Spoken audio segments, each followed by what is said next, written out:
Alô, minha gente! Boa noite, boa noite, boa noite. Boa noite a todos e todas. Bah, eu tava com o celular logado aqui, esqueci, desconectou. Deixa eu voltar para poder ler direito. E aí, gente? Como é que nós estamos, minha gente? Saudade de vocês, cara. Não posso ficar 2 semanas sem ver vocês, cara. Como assim? Deixa eu reconectar de novo aqui no celular. Peraí, peraí. Vê se não vai dar um. Ah, tá. Perfeito, perfeito. Agora sim. Como é que vocês estão, gurizada? Deixa eu dar oi para as pessoas no chat aqui. Ah, o meu ambiente aqui tá meio psicodélico, né? Deu uma mistura, eu botei um roxo, misturou com a luz amarela, virou um laranja estranho. Roxo e amarelo da laranja? Acho que não, né? Boa noite, gente. Boa noite para quem tá no chat. Boa noite, Ana. Anas, Laura, beleza? Emily, Rafaela, Deluane, Marcos, Letícia, tudo bom? Oi, Camille. Oi, Matheus. Oi, Ana Rita. Oi, Rafaela, Maria, Laura, Giovana, Sofia, Brenda. Uma galera. Bárbara, como é que estamos? Ana Clara. Júlia Deitos, cara. Coisa linda, cara. Como é que tu tá, Júlia Deitos? Luriane, boa noite. Gabriele, Duda, Isabelle, Gabriele, Caetano, Laura, Eduardo, Luísa, Matheus, tem que falar com todo mundo. Murilo, Caroline, Maria Luísa, Di, Ana, Rafaela, Eduardo, oi, oi, oi. Júlia Sidorucci, como é que tá, Sidorucci? Faz tempo que eu não te vejo aí. Sempre presente, né, Júlia? Marcela Zar, esse cabelo ficou muito afudendo, tá me dizendo o Pedro aqui. Valeu, meu querido, tô mais jovem, né? Tô mais jovem, tô mais jovem. Tá uma tripa caindo aqui agora. Yasmin, boa noite. Gente, bom tê-los aqui comigo, tê-los e tê-las. Estamos em 118 pessoas, cara. Deixa eu tirar uma foto disso. Estamos em 118 pessoas. Para quê? Para fazer uma coisa muito simples, que é resolver provas da URGS.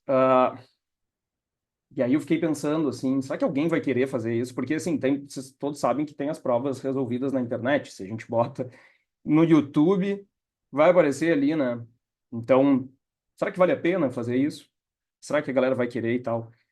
E óbvio que sim, né? Porque é muito mais legal, em primeiro lugar, fazer junto. Mesmo que tenha resoluções super boas na internet, é mais legal fazer junto, né? E segundo que o objetivo aqui não é só, claro, resolver, mas comentar também as questões, enfim, ouvir vocês, ouvir o que que vocês têm de dificuldade e poder ajudar todo mundo que eu puder. Eu tô achando legal aqui que tô vendo que tem uma série de pessoas que eu não encontrava, entre aspas, há alguns meses, né, que não estavam participando do imersão, mas que estão presentes. Acho que tem outras pessoas que estão aqui que talvez nunca tenham tido aula comigo, então sejam bem-vindos e sejam bem-vindas. Meu nome é Bruno, Bruno Baraldo, sou professor de matemática. Me sigam no Instagram. Agora tem que fazer isso, tá? Me sigam no Instagram, gente. Me sigam no Instagram. Aliás, eu tenho dois Instagrams. Quem quiser ver a minha vida pessoal e quiser compartilhar a vida pessoal comigo também, pode me seguir no Instagram, Bruno Baraldo, além do prof.Bruno Baraldo, que é o profissional muito chique, né? Sigam o mestre, tá dizendo ali o Caetano. Outra coisa, essa aula vai ser gravada, já está sendo gravada e será postada no YouTube, acho eu que hoje ainda. Vou tentar. Gente, eu tô numa crise de rinite, agora eu dei uma melhorada, assim, eu tomei uns 35 remédios ao mesmo tempo.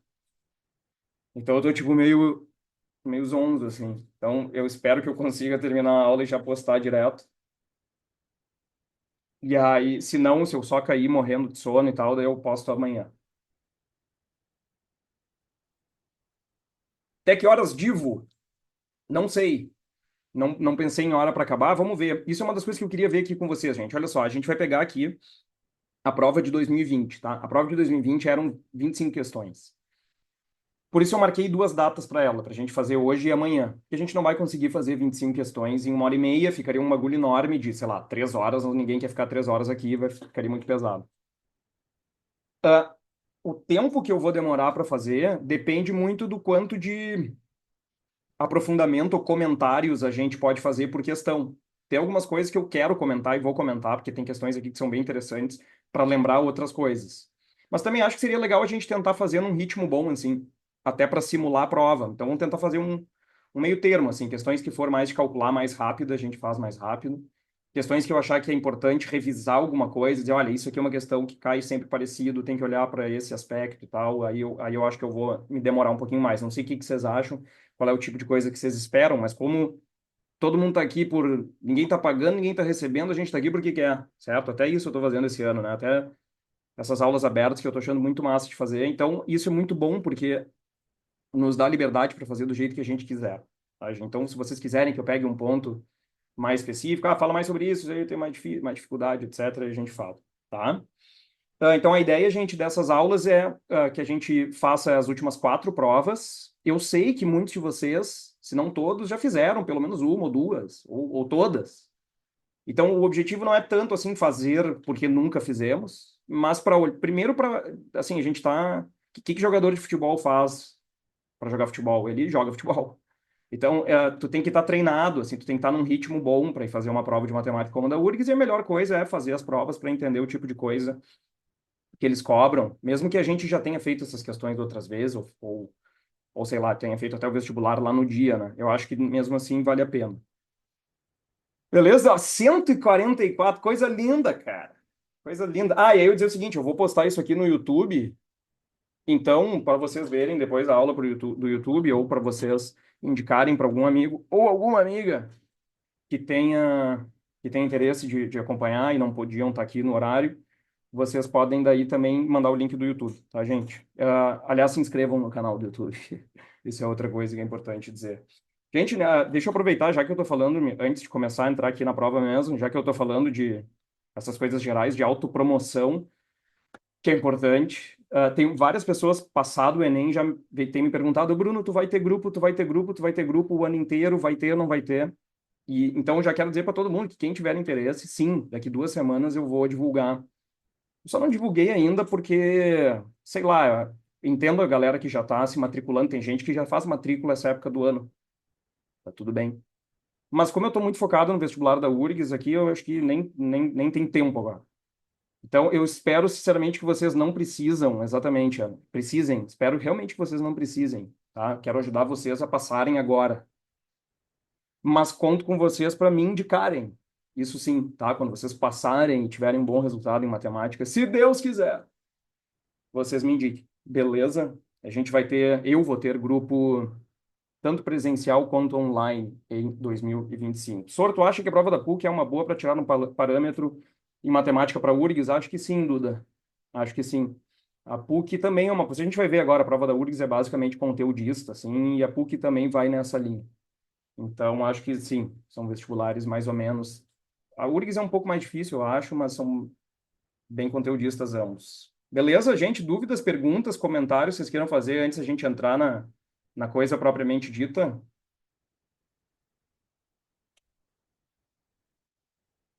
Perguntas gerais, enfim, sobre os próximos dias, sobre qualquer coisa que vocês queiram saber? Não? Posso dar-lhe? Vamos dar-lhe?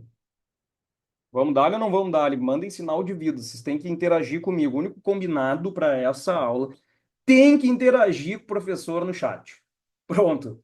Determinei agora. Então, pelo menos motiva o professor aí, cara. Vamos lá, queremos fazer esse negócio. Agora gostei. Agora ficou bonito de ver. Gente, eu tô confiando em vocês mesmo. Eu tenho um grupo de alunos maravilhosos, maravilhosos mesmo. Eu dei aula em muitos lugares esse ano, acho que é o ano da minha vida que eu mais tive alunos, em cursos diferentes, em lugares diferentes, na internet, de pessoas de cidades diferentes. Então, eu tô assim, ó, muito agradecido por tudo que tem acontecido comigo e então eu realmente quero que vocês tenham sucesso, porque quando vocês tiverem muito sucesso, isso vai ser o meu sucesso também, tá? Então, vamos dar. Prova da URGS. Olha aqui, ó. Não sei o quanto vocês sabem isso, mas a prova mais ou menos tem a mesma estrutura sempre. Ou seja, claro, ela baixou essa daqui, é de 25 questões, essa que a gente vai fazer, ela baixou para 15, mas se manteve a estrutura. Então, vou falar isso em 2 minutos, tá? Qual é a estrutura da prova? Vou pegar aqui o do ano de 2024, que foi a última que talvez muitos de vocês tenham feito. Vou abrir direto aqui na matemática, que é a última. Então, tá sendo assim bastante até repetitivo, assim, fazendo as provas eu tenho visto como tem repetido muito as questões. Primeira questão, uma questão de cálculo. Então tu vai ver uma soma de frações, uma multiplicação de frações, cálculos numéricos. Segunda questão é essa maldita aqui do 1, 2, 3, que a galera odeia. Todo mundo odeia. É verdadeiro ou falso? Aqui eles misturam coisas de números, PA ou PG, essa é a primeira I é de PG, né? Ou radiciação ou potenciação, como apareceram nas outras. Depois, cara, isso aqui tem aparecido todos os anos. Soma e produto da equação de segundo grau. Números complexos, que não cai todo ano, mas caiu na última. PG. Aí começa a geometria, ó. Geometria plana, geometria plana, geometria plana, geometria espacial, geometria espacial. Geometria analítica, tensão total, mais geometria analítica ali, aí uma questão de porcentagem meio deslocada lá no final. Depois, análise combinatória e probabilidade. Então, assim, eu gosto de dividir a prova na minha cabeça em quatro partes. Quais são as quatro partes? Parte um, matemática básica.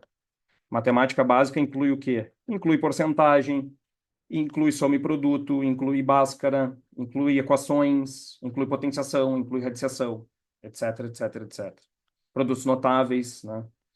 Dois, álgebra.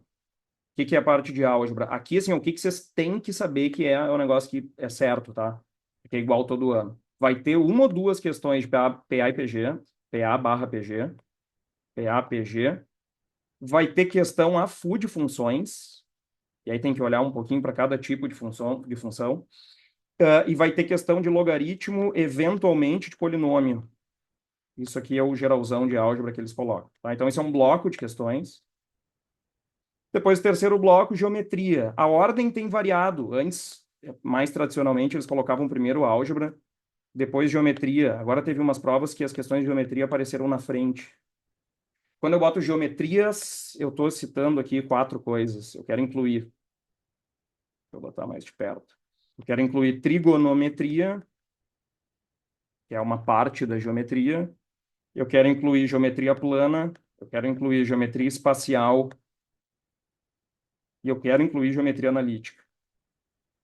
Gente, olha só. Bom, deixa eu escrever a última coisa aí, como é que termina a prova, que é mais que pode aparecer. Aí tem um bloco final aqui, que aí eles misturam. Aqui aparece combinatória, aqui aparece probabilidade, aqui pode ter uma questão de sistemas e, eventualmente, uma questão de estatística, média, por exemplo, coisas desse tipo. Média e estatística, tá? Então, essa estrutura da prova. Beleza? Matemática básica, com tudo que isso inclui, as álgebras, as geometrias e esse bloco final, que é uma mistureba aí. Beleza? Agora, olha só. Vamos ao pragmatismo. Pragmatismo da coisa. Se tu é uma pessoa que não quer medicina, tu tem que baixar tua cabeça nesses últimos momentos para focar ou melhor, tu tem que ver se tu já garantiu o básico. O que que é o básico? É a matemática básica e as geometrias. Porque se tu dominar mais ou menos bem a matemática básica e dominar mais ou menos bem as geometrias, tu tem aí 8 questões da prova, talvez, vamos contar 9, não sei. E aí tu chuta o resto, das 9 tu vai acertar 7, porque duas tu vai errar, mas aí tu vai acertar mais duas ou três ou quatro, chutando, sei lá, aí tu vai ficar umas 10, 11 ali, se tu quer um curso normal, normal, entre aspas, normal de passar, tu vai ser legal para ti. Tá? Então, eu pensaria assim, tô dominando matemática básica e geometrias, primeiro lugar, tu raciocina isso, tá? Ah, tô dominando. Aí tu começa a ir para as coisas que são mais pontuais. Eu revisaria também PA e PG e funções, que PA e PG e funções caem em grande quantidade. Mas, por exemplo, logaritmo é uma questão. Se cair, normalmente cai, vai ter uma questão de logaritmo, né? Polinômio que não cai sempre, pode ter uma questão. Números complexos, nem botei números complexos aqui, esqueci. Números complexos, uma questão. Então, quem quer medicina e precisa de grandes acertos, ou quem é o peso 3 da matemática aí, daí tendo dominado as coisas fundamentais, aí eu acho que vale a pena ir dando também uma olhada no resto, tá? Então vamos dar, gente, vamos lá. Eu vou fazer como se eu estivesse fazendo a prova, como eu disse, e aí basicamente quando eu achar que vale a pena parar, eu vou parar, e quando vocês tiverem dúvida e pergunta, vocês por favor me falem.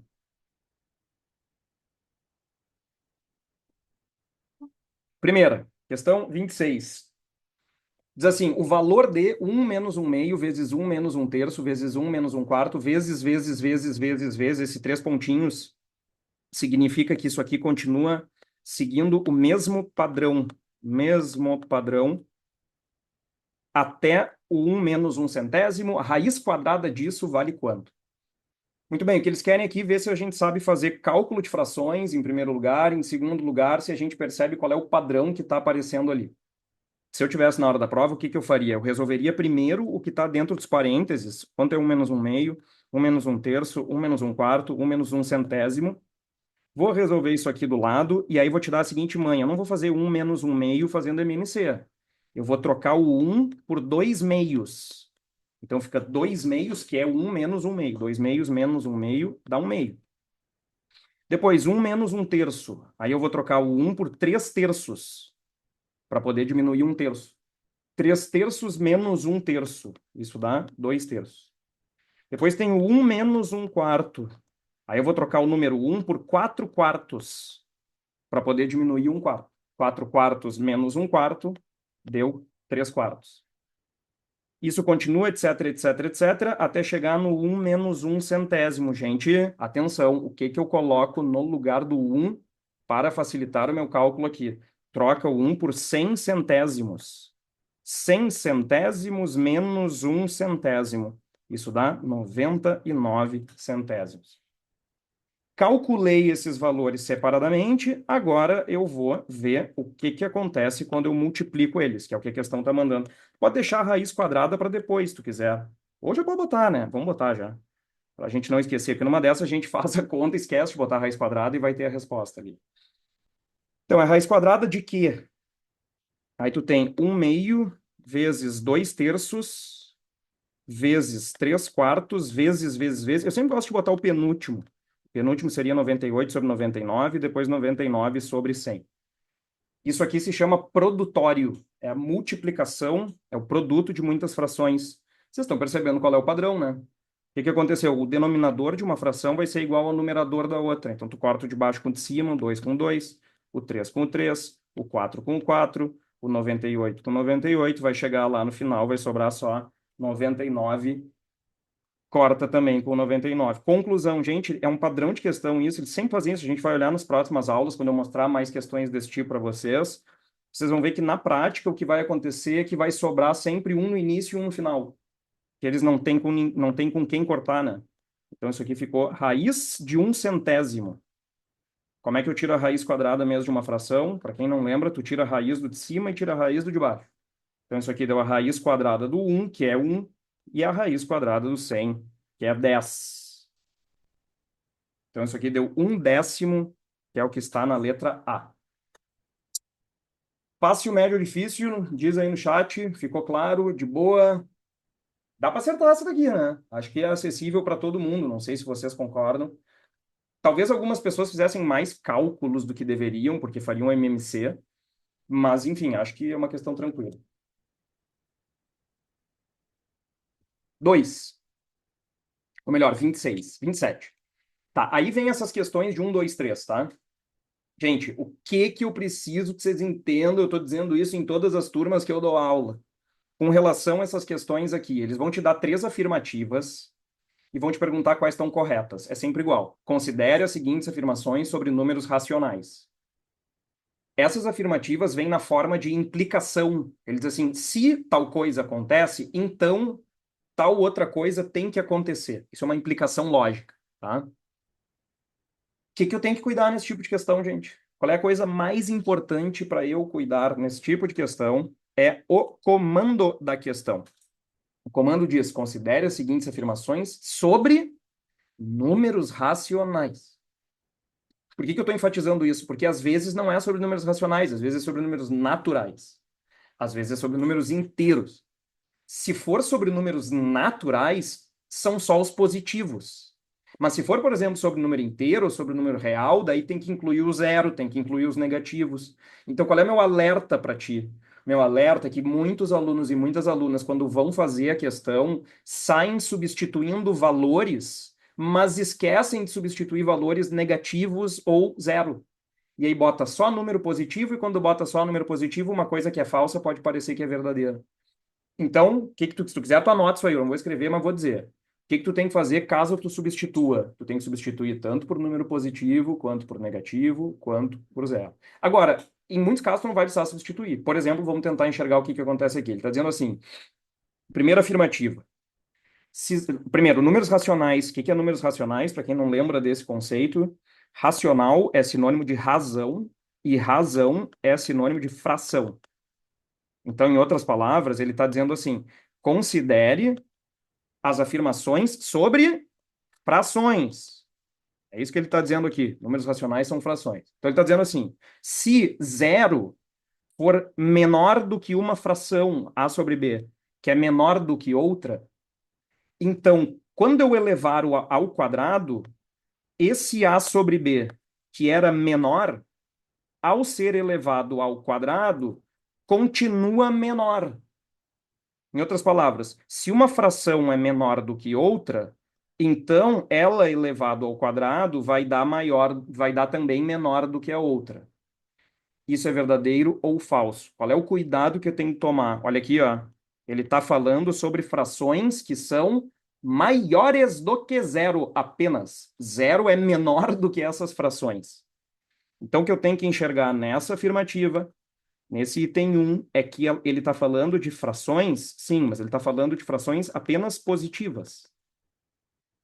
Então, estão excluídos aqui os números negativos. Gente, quando uma fração é menor do que outra, se eu elevo ao quadrado, sendo ela positiva, vai continuar sendo menor? Se tu quiser, tu pode pegar um exemplo. Pega o exemplo mais fácil possível. 2 não é menor do que 4? Sim, 2 é menor do que 4. E quando eu elevo ao quadrado, o 2 fica 4 e o 4 fica 16. Continua sendo menor? Continua sendo menor. Ah, mas tu botou um número inteiro, era para botar uma fração. Fofo, é uma fração. 2 é 2 sobre 1. Isso aqui são frações. Tudo bem? Então, verdadeiro. Só seria falso se tivesse número negativo incluído. Com os negativos, isso é falso. Se eu tenho um número negativo menor do que o outro, eu elevo ao quadrado, fica ao contrário. Fica maior. Daí seria falso, tá? 2, se eu tenho uma fração, vamos tentar interpretar lendo já direito, ó. Se eu tenho uma fração a sobre b que é menor do que zero, o que é uma fração a sobre b menor do que zero? Uma fração negativa. Se eu tenho uma fração negativa e uma fração que é positiva, então c sobre d mais a sobre b tem que dar positivo. Tem que dar maior do que zero. Se tu pensa um pouquinho nisso aqui, tu tem que ver que isso aqui é absurdo. De preferência, Douglas. De preferência, sim. Preferência, números diferentes. Até porque senão não seria menor ali na primeira, seria igual, né? Então tem que ser um número menor do que o outro, eles têm que ser diferentes. Vamos tentar interpretar, vocês entenderam o que a questão está dizendo? Ela está dizendo assim, ó, se eu pego uma fração negativa e somo com uma fração positiva, a resposta tem que dar positivo obrigatoriamente? Não, claro que não. Pega, por exemplo, assim, ó, menos 10 meios. Isso é uma fração negativa, seria o meu A sobre B, que dá menos 5, né? Menos 10 meios, que é menos 5. Aí eu pego 2 sobre 1, que é o C sobre D, que é o número 2. Eu peguei uma fração negativa e uma fração positiva. Se eu somar as duas, se eu somar menos 5 com 2, vai dar menos 3. Então pode acontecer de eu somar uma fração que é negativa com uma fração que é positiva e a resposta dá negativo.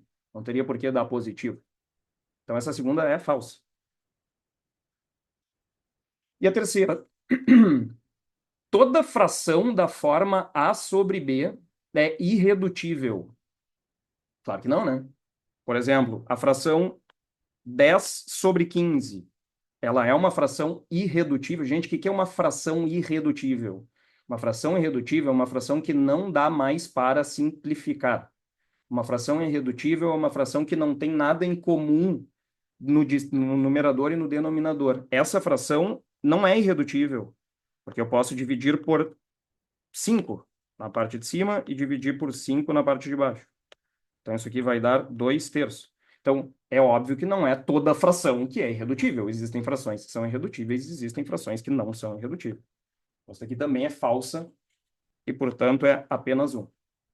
Eu vejo como muita gente considera esse tipo de questão difícil, porque não é exatamente uma questão de cálculo, é uma questão de analisar as afirmativas do ponto de vista lógico. Assim, eu posso fazer substituindo? Posso, mas eu tenho que tomar cuidado. Eu preferencialmente, eu realmente prefiro não substituir, eu prefiro tentar entender a lógica da afirmação que a questão está me fazendo. Vocês diriam o quê? Fácil, médio, difícil? Sim, de verdade. Elas poderiam ser iguais, mas com sinais diferentes. Aí ia dar zero. E ele disse que tinha que ser maior do que zero, né? Então, esta fácil, disse uma pessoa. Fácil, tranquila. Mais gente, tranquilo. Que bom que vocês acharam fácil. Achei que vocês iam achar mais ou menos. Vamos para a próxima. 28. Olha aqui, ó. Se vocês olharem, gente, as últimas quatro provas, cara. Quatro provas. Todas elas cobraram a mesma coisa. Que é o quê? Que coisa? É soma e produto. Júlia Pinzon. Júlia, você está escrevendo na tela, Júlia. Deixa eu tirar a tela aqui para Júlia se organizar. Tu provavelmente clicou aí no board. Deixa eu botar de novo aí. Eu vi que estava aparecendo um Júlia ali. A Julinha deve estar se atrapalhando. Compartilhar. Então, assim, do que é essa questão? Soma e produto. Gente, ainda dá. Ainda dá. Ainda dá, ainda dá, ainda dá. Para quê? Para decorar as fórmulas da soma e produto. A Maria Luísa está dizendo que acerta no chute, mas eu vou dar a barbada para não precisar ser no chute, tá? Primeira coisa, tu é obrigado a saber a fórmula. Isso aqui não tem desculpa, tá? A soma das raízes de uma equação de segundo grau menos b sobre a e o produto das raízes de uma equação de segundo grau é c sobre a. Soma menos b sobre a, produto c sobre a. Gente, quem não sabe isso de cor ainda, pelo amor de Deus, já tem que ter servido essa aula para alguma coisa. Então, olha só, o que que tu tem que entender? Bom, vou ler a questão. Diz assim, se a equação x ao quadrado mais 2x menos 8 tem as raízes a e b, então qual é o valor de 1 sobre a mais 1 sobre b ao quadrado? Tá, por favor, não confundam o A e o B, tá? Depois eu mando. Isso está no site da URGS, Iris, mas eu posso mandar, tá? Eu mando a prova resolvida. Não confundam o que, que o A e o B da pergunta quer dizer com esse A e esse B. Que são esse A e esse B da fórmula? Esse A e esse B da fórmula são o A, o B e o C da equação de segundo grau. O A é 1, o B é 2 e o C é menos 8, tá? O que, que é o A e o B que eles botaram aqui na pergunta? O A e o B são as raízes dessa equação, as raízes. Então aqui tá muito fácil de confundir, tá? Eu acho que talvez eu trocaria por, sei lá, x' e x duas linhas, para eu não confundir que não é o mesmo A e B da equação ali. Tá, gente, o que que a maioria das pessoas que vão fazer a URGS vão acabar fazendo nessa questão? Vocês sabem, né? As pessoas vão fazer Bhaskara. É um negócio que me irrita profundamente. Desculpa, gente, eu não devia estar irritado, mas me irrita. Vocês vão fazer Bhaskara para encontrar quem são as duas raízes. Para depois de encontrar quem são as duas raízes, substituir ali e calcular. Qual é o problema? O problema é que às vezes essa Bhaskara que eles botam é para te sacanear. Sabe por quê? Porque essa Bhaskara pode dar uma raiz totalmente bizarra. Eu não sei, sinceramente, nessa questão se dá a raiz inteira ou não, mas muitas vezes não dá. Então, assim, não é para fazer com Bhaskara. O que que eu quero que tu faça? Presta atenção no que eu vou te mostrar agora. Tu vai começar pela pergunta da questão. Qual é a pergunta? A pergunta é para calcular isso aqui, ó. Quanto que vale 1 sobre x' mais 1 sobre x duas linhas ao quadrado? Primeira coisa, tu faz comigo o seguinte, vamos fazer essa soma aqui dentro. Gente, qual é o MMC entre x' e x duas linhas? Se vocês quiserem fazer com A e com B, dá no mesmo, tá? Quem é o MMC entre duas letras? É o produto entre elas. Eu vou botar A e B para ficar igual a questão. Lembrando que A e o B aqui são as raízes, tá? Então, o MMC entre A e B é A vezes B. Agora presta atenção. Pega esse A vezes B, divide pelo de baixo. Quanto é que dá AB dividido por A? Vai dar B. Vezes 1 do de cima, que é B. Agora faz de novo. Quanto é que é AB dividido por B? Fica A. Vezes 1 em cima, isso é o A. Então, olha o que que a questão está pedindo para eu calcular. É isso aqui que ela está pedindo. Quanto que é A mais B sobre A vezes B? E aí, cara, se tu prestou um pouquinho atenção, te cai o cu da bunda agora, cara. Porque tu olha para isso aqui e pensa, porra, velho! Que é isso? Isso é a soma das raízes. O que é isso que está aqui embaixo? Opa, que é esse A vezes B que está aqui? É o produto das raízes. Tá, mas aí alguém vai dizer assim, então, Bruno, não é só fazer a Bhaskara? Daí eu vou achar as raízes e faço a soma e o produto. Sim, mas é que tu pode fazer a soma e o produto pelas fórmulas. Esse é que é o lance. Tu pode calcular a questão sem saber as raízes, só sabendo a soma e o produto. E tá, então é esse lance que a URGS coloca todo ano e pega os desavisados tudo igual todo ano. Então eu vou calcular aqui do lado, ó. Quem é a soma, gente? Soma é menos B sobre A. Quem é o B e o A? Olha ali na equação. O B é 2 e o A é 1. Então a soma vai dar menos 2 menos B sobre 1, que dá menos 2. E o produto? O produto é C sobre A, menos 8 sobre 1, que é menos 8. Ah, tá. Então eu já sei que a soma é menos 2 e o produto é menos 8. Então é isso que eu vou trocar ali no meu cálculo. Ó. Vai ficar menos 2 na parte de cima sobre menos 8 na parte de baixo. Tudo isso elevado ao quadrado. Menos com menos dá mais. 2 e 8 dá 1 quarto. Então isso aqui é 1 quarto ao quadrado. E 1 quarto ao quadrado é 1 sobre 16, que é o que está na letra C. Então, eu considero essa questão muito importante, de vocês terem assimilado que isso é sobre soma e produto, de cair o cu do urso, exatamente. Excelente pergunta, Murilão. Boa pergunta, velho. Não acha que pode aparecer soma e produtos em polinômios de graus maiores? Sim, acho. Acho que pode. E aí vale a pena justamente aqui lembrar duas coisas. Olha aqui para mim, todo mundo. Olha aqui pro teu padrinho. Olha aqui para mim. Gente, essa fórmula da soma menos B sobre A, tu tem que lembrar que ela vale para qualquer, qualquer grau. Pode ser do segundo grau, do terceiro grau, do 10º grau, do milionésimo grau. A soma é sempre menos B sobre A. Então, a PUC acho que cobrou o ano passado, o que o Murilo está dizendo. Agora, e o produto? Agora, cuidado. O produto tem duas fórmulas. Eu vou trocar, ao invés de botar C sobre A, eu vou botar termo independente sobre A. Vocês entendem que é a mesma coisa, né? Porque o C é o termo independente aqui.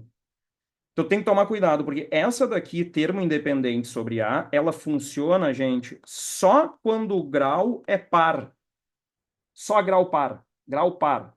Segundo grau, quarto grau, sexto grau, 10º grau. Agora, se o grau for ímpar, aí vem a sacanagem. Eu não sei se essa da PUC do ano passado, se eu não estou enganado, não era um polinômio do terceiro grau. Daí a fórmula é outra. Aí a fórmula só troca o sinal, na verdade. Daí fica grau ímpar. Quando for menos, quando for grau ímpar, vai ser menos o termo independente sobre A. Era do quinto grau? Porra! Então era grau ímpar, né, Eduardo? E aí ficava essa segunda aí, né?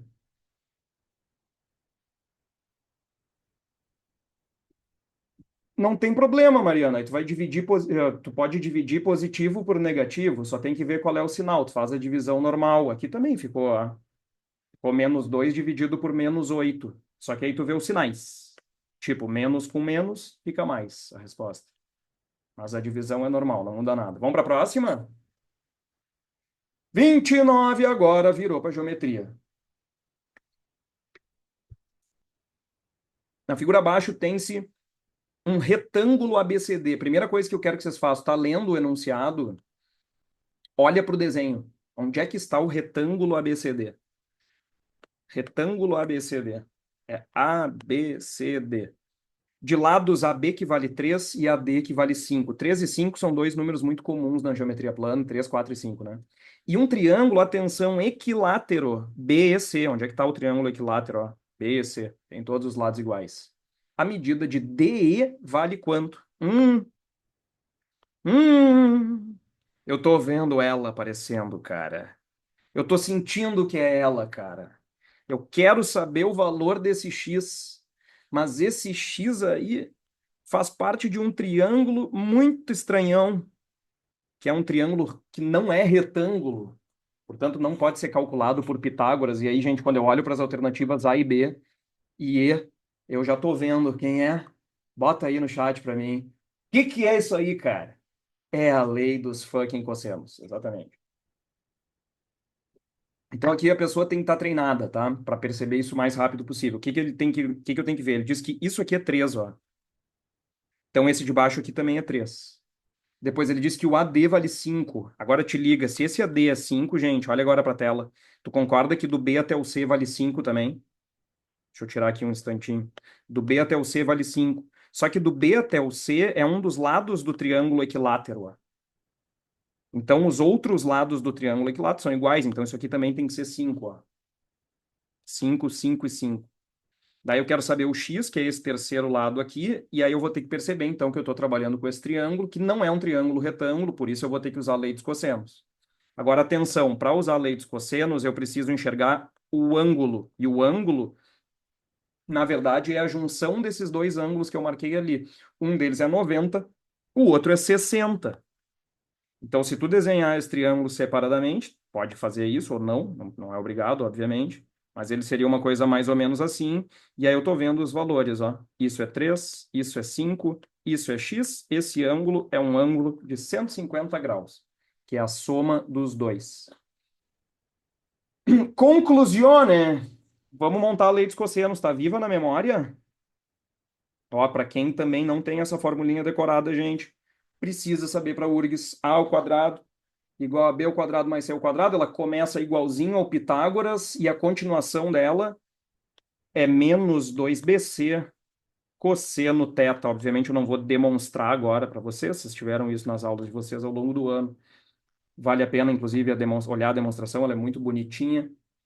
Mas, no frigir dos ovos, o que tem que acontecer é saber de cor. Então, vamos aplicar na fórmula. Isso aqui vai dar o seguinte. Isso aqui vai dar x ao quadrado igual a 3 ao quadrado mais 5 ao quadrado. Nota que começa igual a Pitágoras, né?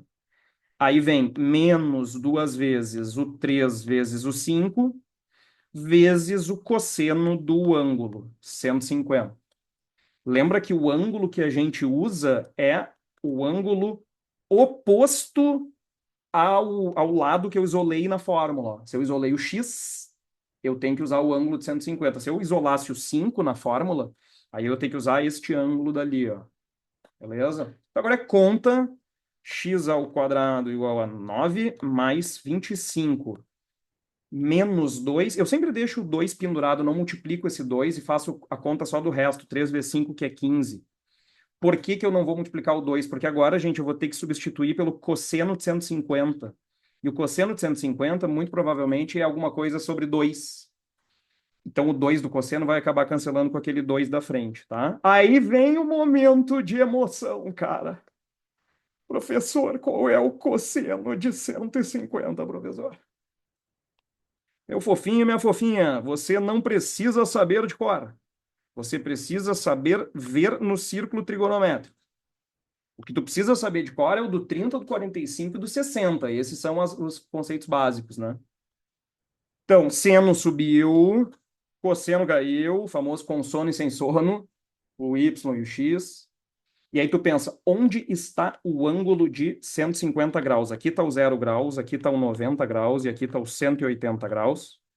Significa que o 150 graus tem que estar aqui no segundo quadrante, 30 graus antes do 180.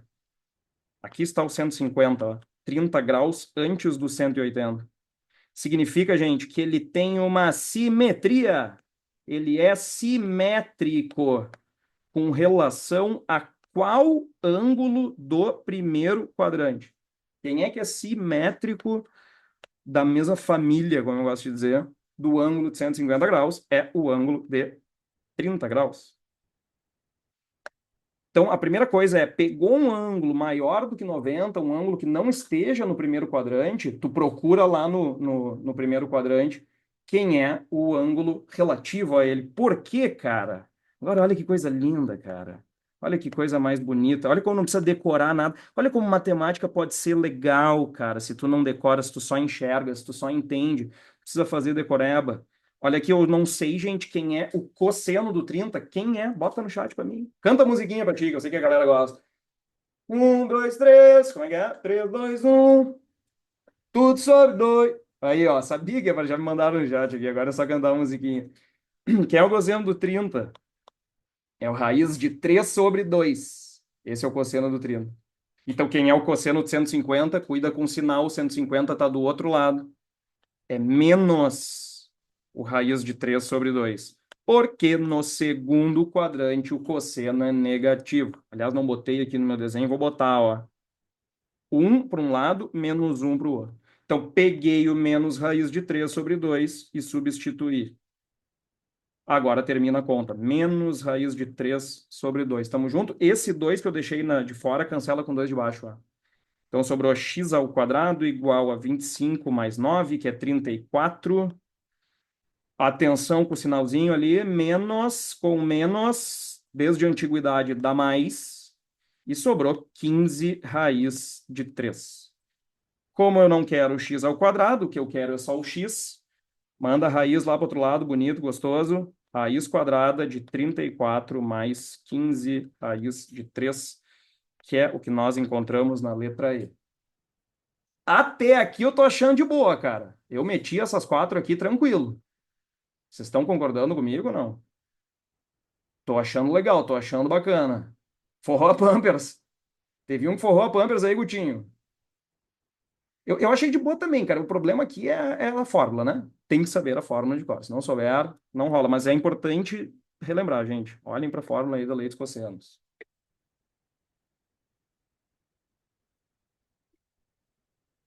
Vamos ver a próxima. Segue na geometria plana, ó. Considere dois círculos de centros A e C, raio 1 e tangentes entre si. Isso aqui é um clássico da URGS, círculos tangentes. Dois círculos de centro A e C, raio 1 e tangentes entre si. Que círculos são esses que eles estão falando? Já olha para o desenho. Ó. Os dois círculos de centro A e C são esses dois círculos grandes aqui. Só que tem outros dois pequenos, né? Ele vai falar, eu acho. Os círculos de centros B e D, agora sim, são os pequenos, são tangentes aos círculos de centros A e C, como mostra a figura. Portanto, gente, são 4 círculos tangentes. 2 deles são grandes, 2 deles são pequenos. Lembra que ele disse ali no primeiro, ó, que os dois círculos grandes têm raio 1. Ok? Pergunta da questão: qual é o raio dos círculos de centro B e D? A primeira coisa que eu tô pensando, assim, que eu tô olhando, nem tinha pensado nisso quando eu vi essa questão outra vez, tô olhando agora, tem umas alternativas muito idiota, cara. As alternativas são muito tosca. Eu nunca tinha me dado conta disso, velho. É patética a questão. A questão é patética. Gente, o círculo pequeno tem que ter raio maior ou menor do que o círculo grande. Diz pra mim, pelo amor de Deus, cara. O raio tem que ser o quê, cara?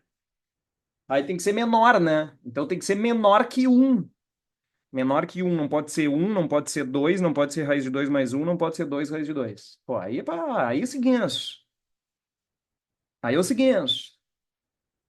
Que palhaçada é essa, cara? Eu nunca tinha me dado conta dessa aqui. Eu já tinha visto essa questão antes, nunca tinha me dado conta disso.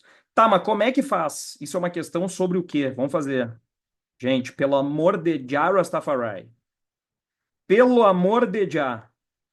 Não tem um ano da URGS que não vá aparecer isso aqui. A diagonal do quadrado, que é lado raiz de 2. Essa questão é sobre isso. Por quê? Presta atenção agora em como é que eu faria de verdade, tá? Gente, tu enxerga que a diagonal é formada por dois raios. Então, a primeira coisa que eu tenho que perceber é que a diagonal vale 2. E o lado?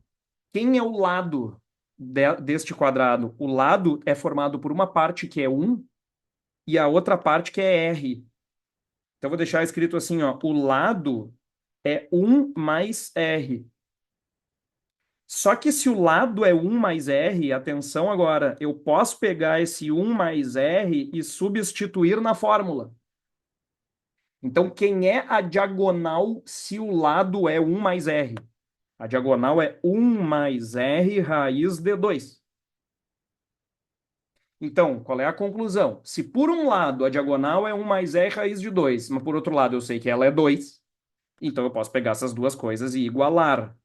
1 mais R raiz de 2 tem que ser igual a 2. E aí eu vou achar o R, que é o que ele quer. Beleza?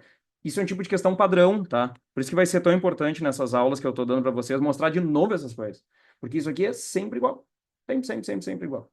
tá? Então ele vai te dar o valor da diagonal e ao mesmo tempo ele vai te dar o lado para tu montar L raiz de 2. Aí tu iguala os dois jeitos, tá? Então o que que tu faz? Tu passa esse raiz de 2 dividindo em primeiro lugar. Então vai ficar 1 mais R igual a 2 sobre raiz de 2. Racionaliza isso, já do lado de lá.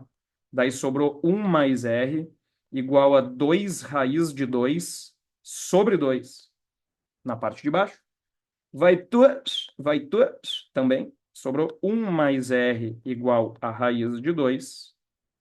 Portanto, logo, que vem do grego logos significa razão, entre outras coisas. Logo, quem é o R?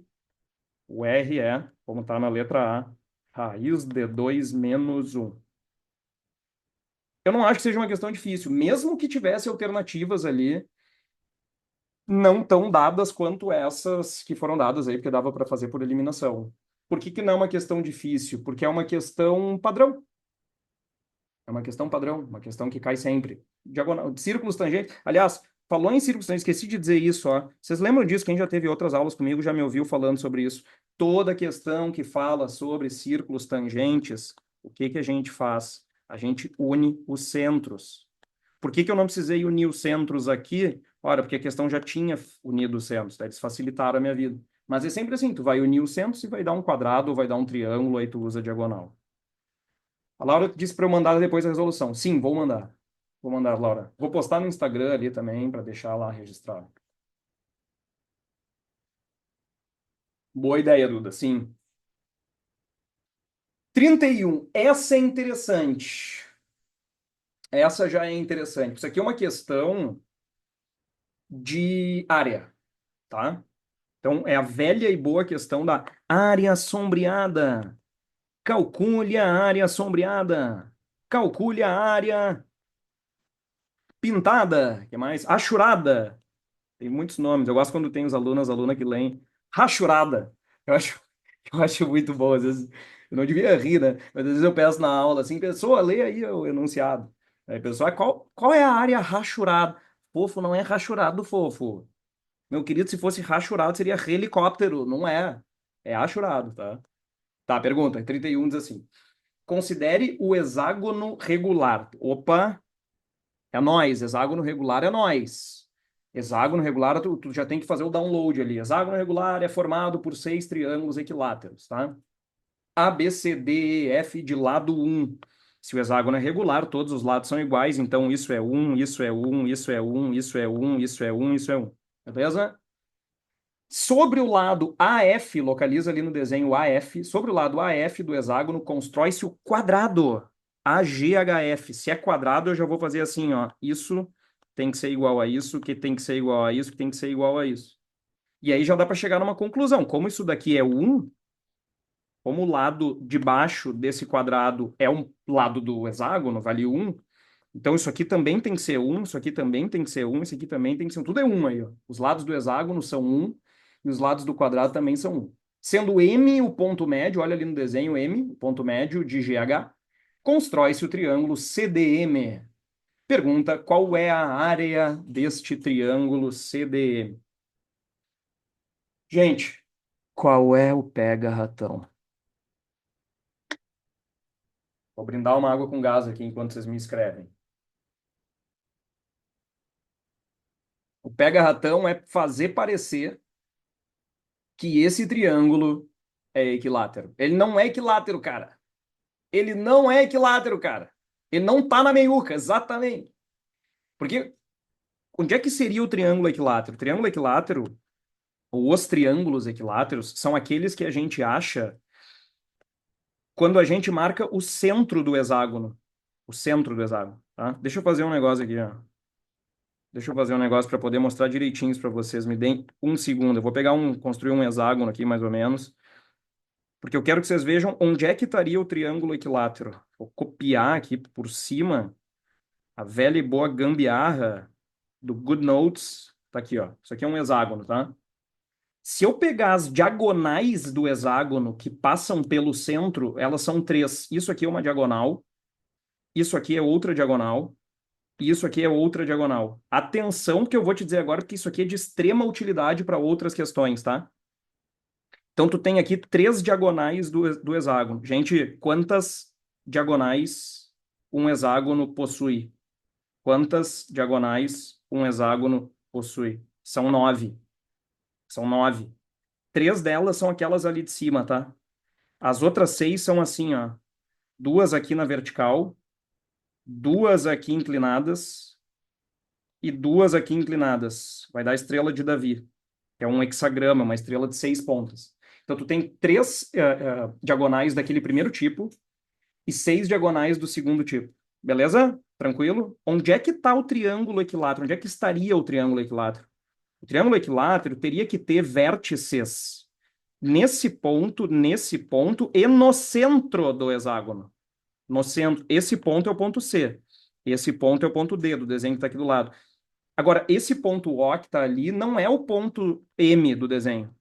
Vocês entenderam qual é que é a sacanagem? Porque se eu faço a diagonal aqui na horizontal, ó, não é o M que vai estar, que eu vou encontrar. Se eu fizer todas as diagonais, eu vou ver que o ponto O estaria mais para baixo. Então, o triângulo equilátero é um pouquinho maior do que o triângulo CDM. Então, a primeira coisa é isso, não é um triângulo equilátero, ok? Segunda coisa, se não é um triângulo equilátero, o que que eu vou ter que fazer para calcular a área desse triângulo? Eu vou voltar para o tradicionalzão, eu vou pensar base vezes altura sobre 2. A base não é o problema, porque ele está de cabeça para baixo, tá, gente? Pensa no triângulo de cabeça para baixo. A base é esse CD, ela é o lado do hexágono. Agora, onde é que está a altura? A altura é essa medida que está aqui no meio. Esse é o valor da altura. Agora, como é que eu vou descobrir esse valor de H? Eis a questão. O que que eu vou fazer? Aí entra o tal do quadrado. Olha que coisa genial o que eu vou te mostrar agora. Gente, primeira coisa, tem como eu descobrir essa medida que vai de C até A? Olha aqui para o desenho do lado. Tem como eu saber quanto vale essa medida que vai de C até A? Isso aqui, vou fazer verde mais forte. Se eu souber achar essa medida que vai de C até A, bastará eu perceber que isso daqui é o lado do quadrado, e o lado do quadrado eu sei que vale 1. Então, se eu achar a medida que vai de C até A, eu tiro 1, e tirando 1, esse vai ser o valor da altura. Então, tu já pode até escrever assim, ó, quem é a altura? Vou botar aqui com maior. A altura tem que ser igual ao x inteiro menos aquele 1, que é o lado do quadrado. Por isso que as alternativas têm não sei o que menos 1, ó. Deve ser ou a letra A ou a letra B. Tá, agora como é que eu acho x? Aí entra um negócio que eu não sei se vocês lembram. Eu tenho certeza que uma parte dos alunos que eu dei aula esse ano, eu me lembro de dar isso em aula. Mas é um detalhe tão grande que talvez o pessoal não lembre, tá? Gente, olha aqui, ó. Quando a gente olha para um hexágono, vou voltar aqui porque isso aqui vale muito a pena lembrar. Olha que coisa maluca. Agora sim vai te cair o cu da bunda. Se teu cu ainda não caiu da bunda, ele cairá um tombo agora. Olha aqui para mim. Tu tá vendo que essa medida que eu marquei aqui é a diagonal que tá no desenho de cima? Sim, né? E tu tá vendo que essa medida que eu marquei aqui é a diagonal que tá no desenho de baixo? Viu, né? Tá vendo? Tu estás vendo que aqui temos um ângulo de 90 graus? Então não precisa leitos cossenos, cara. Leitos cossenos é um exagero, fofo. Agora olha para isso aqui. Agora vai te cair. Agora vai cair. Gente, que ângulo é esse, fofo? Vai, diz para mim, cara. Pelo amor dele, tá no outro desenho ali, ó. Olha ele ali em cima. Que ângulo é esse? Who the fuck are you, baby? Ele é 60 graus. Porque ali em cima é o ângulo do triângulo equilátero. Gente, se esse ângulo é 60 graus, o outro tem que ser 30. Então, esse triângulo que está aí é o triângulo de 30 e 60, que é o triângulo mais importante da trigonometria inteira. Sabe por quê? Porque ele tem sempre a mesma proporção. Gente, a questão não me disse que isso aqui vale 1. Se isso aqui vale 1, quem é a hipotenusa? A hipotenusa é 2, porque seria um daqui e um daqui, além de ser um daqui. Agora, tu vai lembrar que nas aulas que tu teve com os teus professores, Eles te disseram que um é o dobro do outro, esse é o A e aquele dali de cima é o 2A, e o terceiro, pela proporção, tem que ser o A raiz de 3. Mas o A não é um, então quem é o valor desse cara ali de cima? Ele é um raiz de 3. O que é um raiz de 3, meu jovem? Ele é raiz de 3. Isso aqui vale raiz de 3, que é o x que eu precisava ali, ó. Então, assim, ó, tem que saber achar as diagonais de um hexágono. Tem 3 de um tipo, 6 de outro tipo. Entre si, elas formam um triângulo de 30 e 60. Se tu souber o lado desse hexágono, tu sabe que uma das diagonais vai ser o dobro desse lado e a outra diagonal vai ser o próprio lado multiplicado por raiz de 3. Conclusão, quem é a altura? Agora que eu achei que o x vale raiz de 3, então a altura é raiz de 3 menos 1. E se a altura é raiz de 3 menos 1, então quem é a área? Que era a pergunta da questão. Base, que era 1, vezes altura, que é raiz de 3 menos 1, tudo isso sobre 2, que deu raiz de 3 menos 1 sobre 2, que é o que está na letra B de bola. Tá? Então essa, por exemplo, é uma questão que eu já preferi passar por ela com mais vagar, porque eu acho que tem coisa para ser retomada aqui, bastante pontual, assim, e bastante importante de se rever. Tamo junto? Todos vocês passam bem, gente? Mandem notícias aí para saber se vocês passam bem. Caiu o cu da bunda.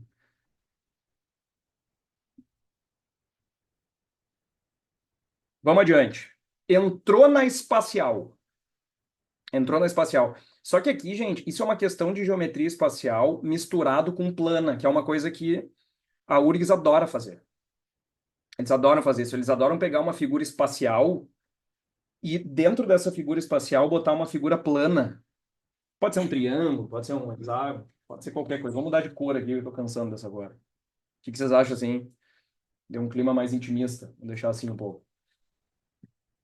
Então tem um triângulo dentro de um cubo, tá? Aí vai vir a pergunta que é assim: considere o cubo ABCDEFGH representado na figura abaixo, cuja aresta mede 4 e M é o ponto médio de AB.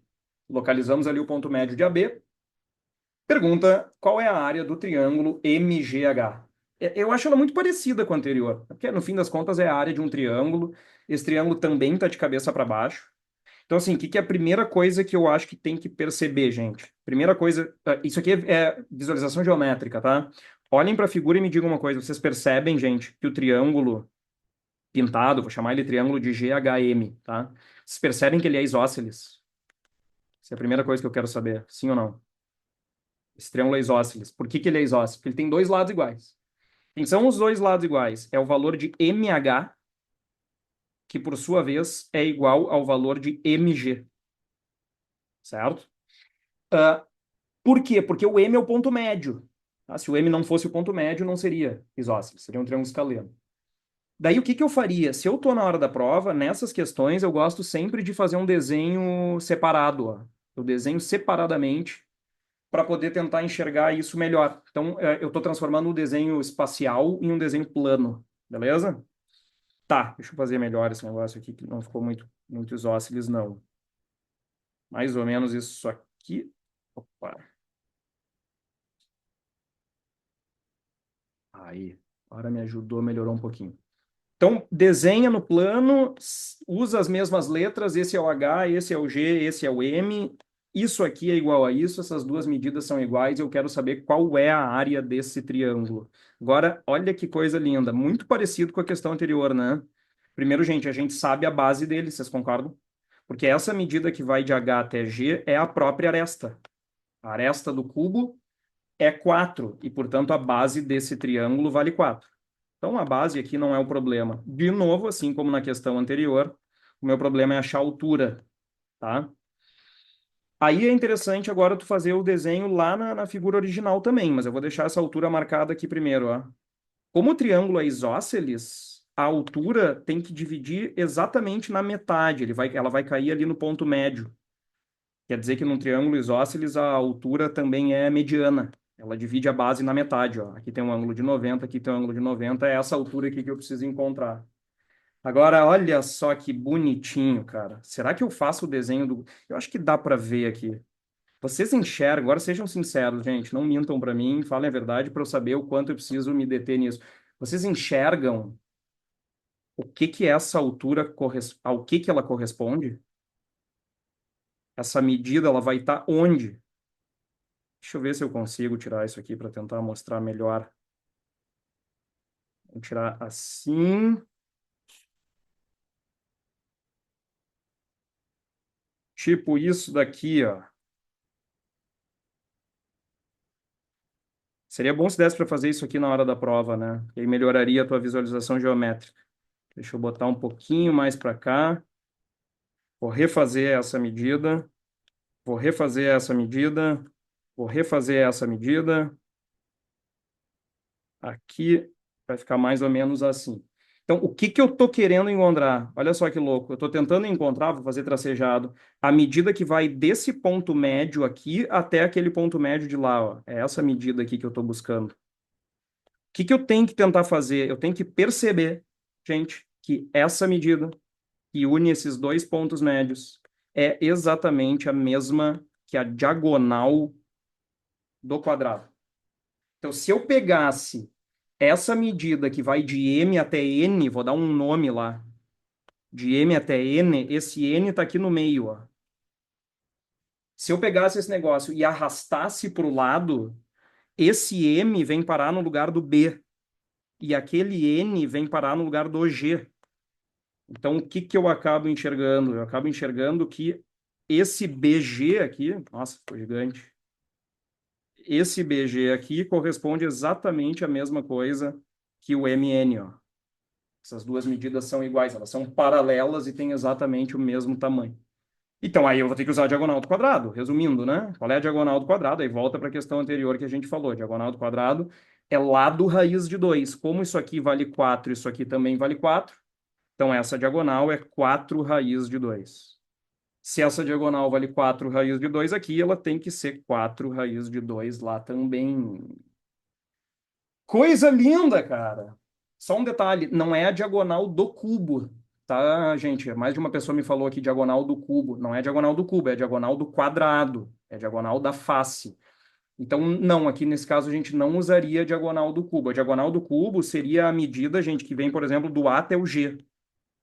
Isso aqui seria, desculpa, a diagonal do cubo.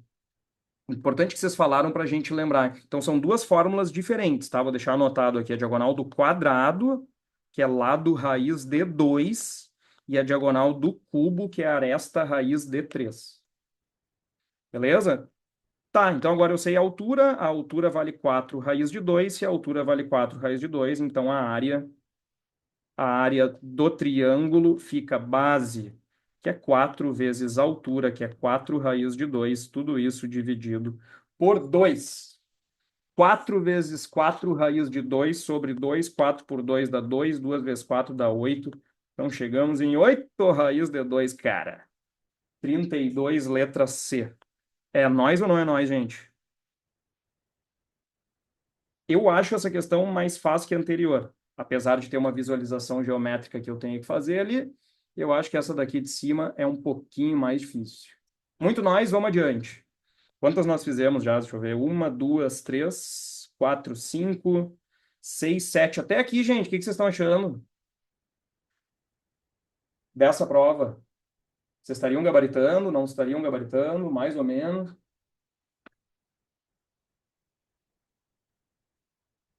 Sim, de boa. Beleza. Eu pretendo fazer mais duas, Ana. Ana está perguntando até qual nós vamos. O que que vocês acham? Fazemos a 33 e a 34 e deixamos o resto para continuarmos amanhã? A gente fazer em duas partes? Acho que é uma boa, né? Para mim é bom, senão a gente fica muito pesadão. E essas duas aqui tem bastante cálculo, principalmente a segunda. Então vamos lá, mantém o foco. A gente já está 1h10 aqui, passou rápido. Vamos mais 15 minutos. 33, cara, é uma questão extremamente importante. Extremamente importante. De novo, quem já teve aulas comigo aí certamente já viu fazendo questões desse tipo também, porque é um negócio que todo ano eu dou em aula, porque eu sei que cai na prova. Que é o negócio da URGS que eles pegam um cubo, vou trocar de cor de novo, verde. Eles pegam o cubo e eles começam a cortar o cubo. E aí eles perguntam qual vai ser o volume, blá blá blá.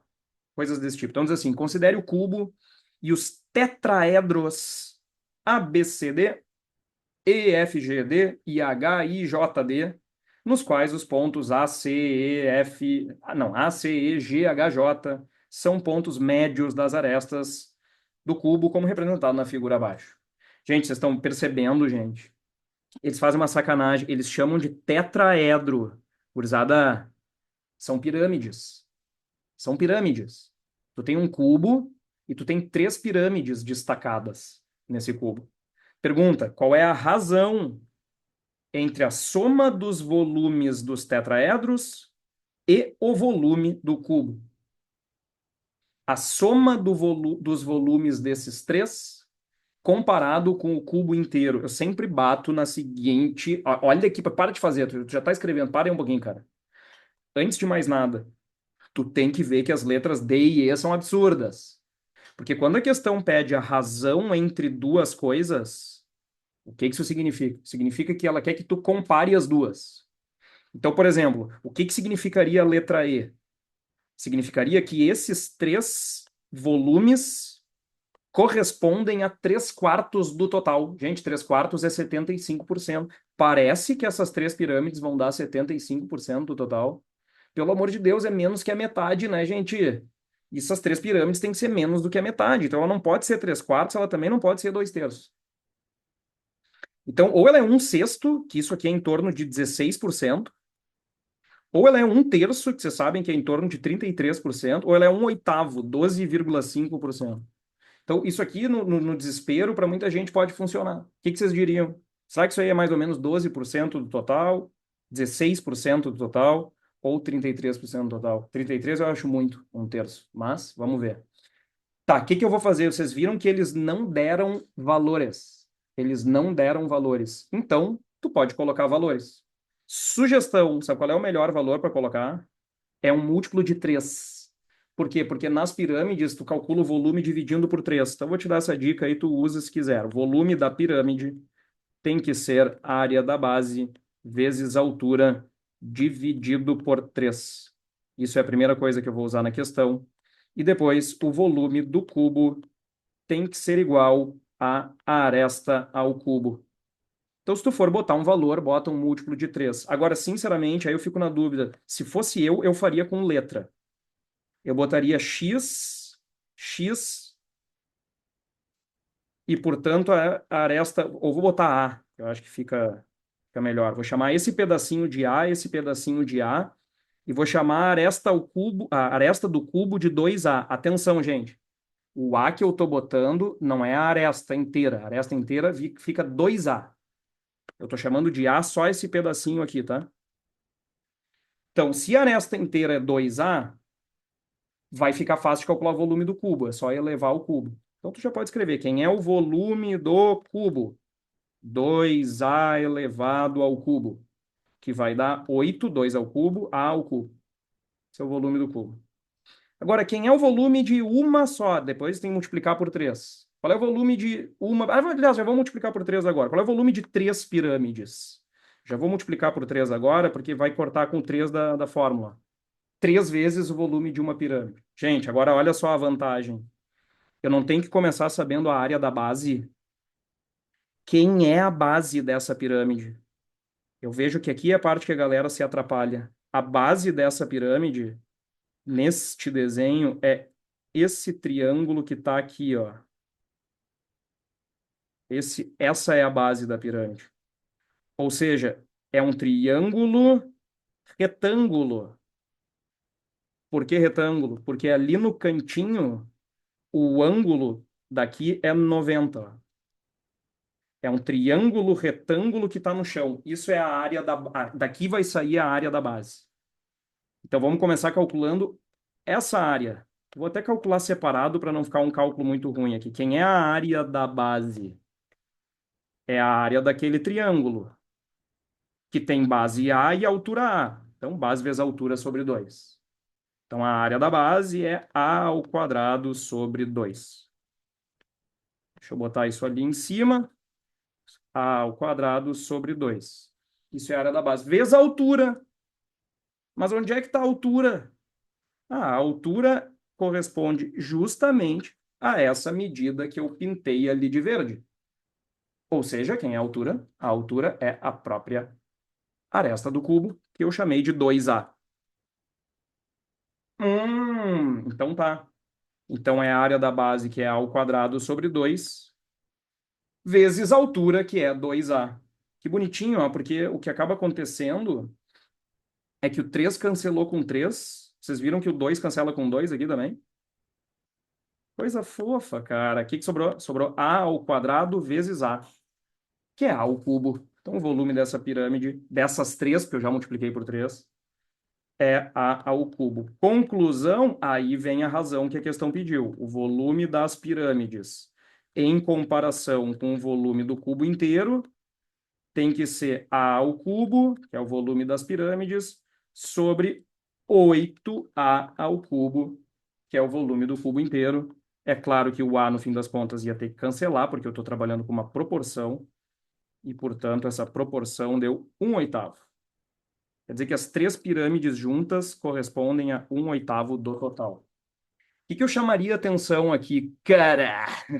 Thierry e companhia, o que eu chamaria atenção, gente? Presta atenção aqui em mim. Eu vejo que a maioria da gurizada tende a querer pegar essas duas pirâmides. Não sei se é a maioria, talvez eu esteja exagerando, mas tende a querer olhar para essas duas pirâmides aqui, porque elas são mais parecidas com o modelo de pirâmide com o qual a gente já está mais acostumado a trabalhar, né? Que é a pirâmide do Egito. Mas eu quero que vocês percebam que não, que o melhor jeito é olhar para essa pirâmide mesmo aqui, mesmo que ela seja estranha, ela não seja regular, porque aí eu consigo tranquilamente achar a área da base e principalmente enxergar a altura. Para finalizar de hoje, 34. Essa daqui, na minha humilde opinião, é a questão, talvez, eu não sei se é mais difícil, agora talvez eu esteja enganado, mas ela, sei lá, vamos ver. Diz assim: considere os pontos ABC de coordenadas inteiras que determinam os vértices do triângulo ABC representado no sistema de coordenadas cartesianas abaixo. A revolução, olha aqui, ó, sólidos de revolução, revolução completa.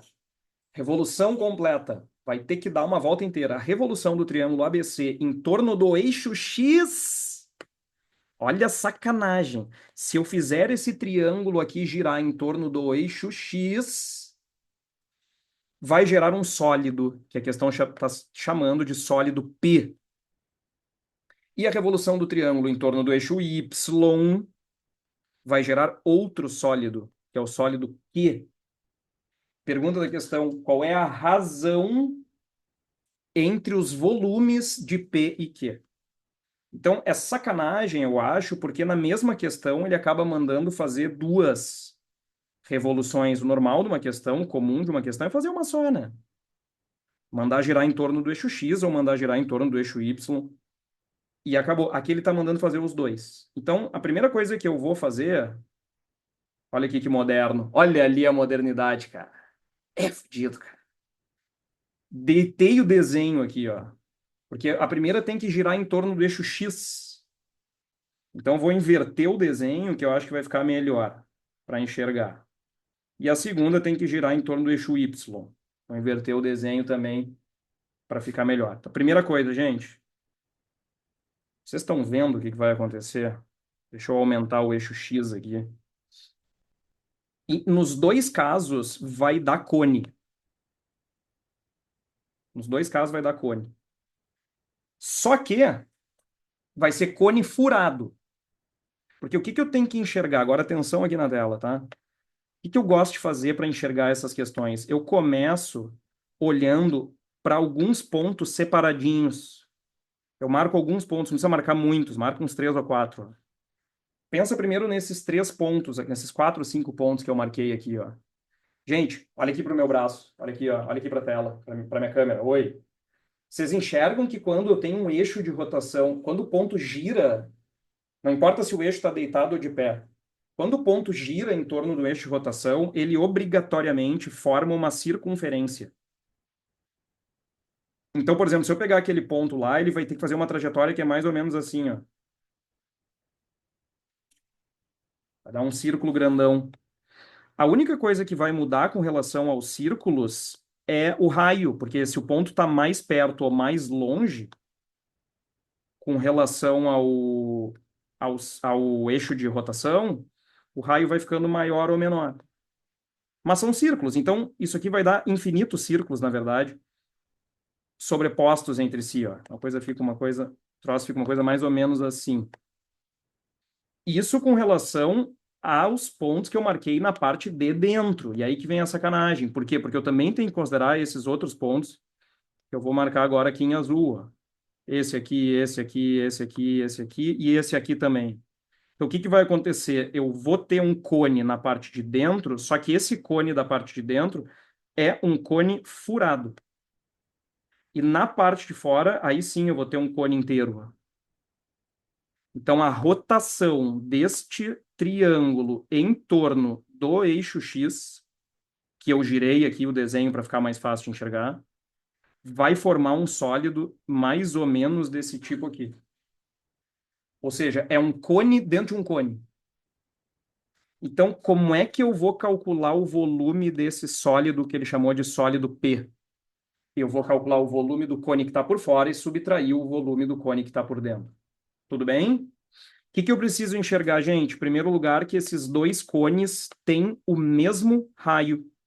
O raio é essa medida que eu vou pintar de verde aqui, ó. O raio vale 6. Os dois cones têm o mesmo raio que vale 6. A diferença entre eles está na altura. Então, os dois têm o raio que é 6. Esse de dentro ali tem a altura que vale 2, enquanto a altura total vale 4. Então, aí tu já pode fazer o cálculo. Vou botar direto, tá? Volume do sólido P. Primeiro cone menos segundo cone. Área da base. Posso botar direto 36π. Gente, πr ao quadrado. Círculo de raio 6. 36π. Essa é a área da base. Vezes a altura, que é 4, dividido por 3. Menos o outro que tem a mesma área da base, vezes a altura, que é 2, dividido por 3. 36 dividido por 3 dá 12. 36 dividido por 3 dá 12. Então, deu 12 vezes 4, que é 48, menos 12 vezes 2, que é 24. 48 menos 24 deu 24. Então, esse aqui é o primeiro, que é o sólido P. E o sólido B? Bom, aí deu para entender, né? Acho que deu para pegar, né, cara? Deu para pegar. Claro que agora aqui só mudam os valores. Deixa eu botar aqui um pouquinho menor. Aqui está o eixo. Aqui tem que girar em torno do eixo Y. Faz exatamente a mesma coisa com os de dentro. Ó, marca um ponto vermelho. Esse lance de marcar pontinho ajuda bastante. Ó. Vermelho, vermelho, vermelho, vermelho, vermelho, vermelho. Aí eu vou ter um cone tipo assim, que vai ser o cone furado. E ao mesmo tempo eu vou ter o cone de fora. Ah, podia ter usado esse tracejado já desde o início, cara. Tem o cone de fora que vai estar aqui. Agora, olha que interessante, diferentemente do exemplo anterior, esse cone aqui, esses cones, perdão, esses dois cones, não têm a mesma área da base, porém eles têm a mesma altura, né? A altura é exatamente a mesma para os dois. A altura é 6, vou deixar esse 6 anotado aqui em cima. Aqui do lado, tudo isso vale 6. A área da base desse daqui é 2. E o raio da base, desculpa, é 2, enquanto o raio do outro vale 4. Conclusão, vamos lá para o sólido Q. Sólido Q.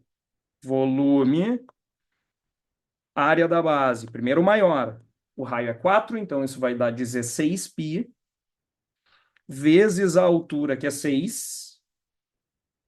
Tudo isso dividido por 3, menos o segundo, que tem a área da base 4π, já que o raio é 2, vezes a altura, que é 6, dividido por 3 também.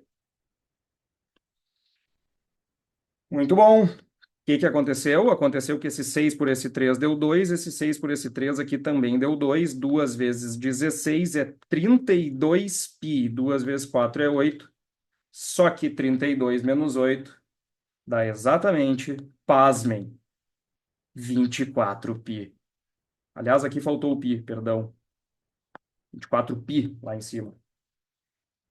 Muito maravilhoso, cara. Muito bonitinho, cara. Só que não, né?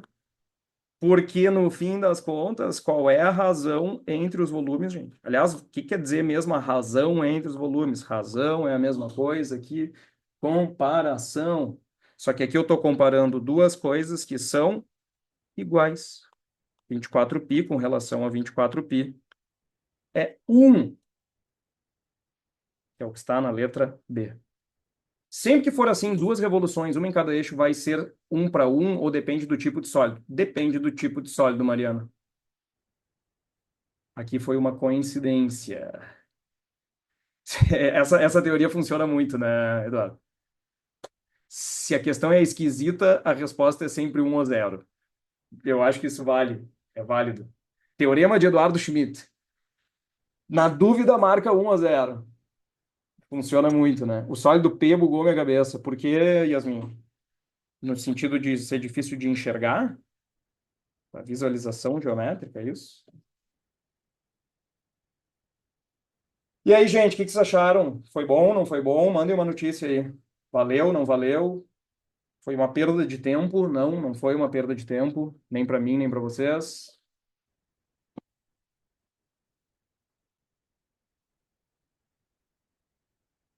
Fizemos bastante, rendeu. Coisa linda, cara! É fudido, cara! Coisa boa, gente. Bom revê-los e revê-las, para quem eu não via. Vamos juntos até a URGS, hein? Para quem achou que eu fosse abandonar, não, cara, tô aqui, cara. Vamos junto até a URGS, torcendo para que dê tudo certo. Gente, vejo vocês amanhã às 18. Vou subir para o YouTube a nossa aula. Se quiserem, convidem mais gente para vir amanhã. Chamem os amigos, amigas, as colegas e os colegas que vocês têm. E é nóis. Beijos! Tchau, tchau.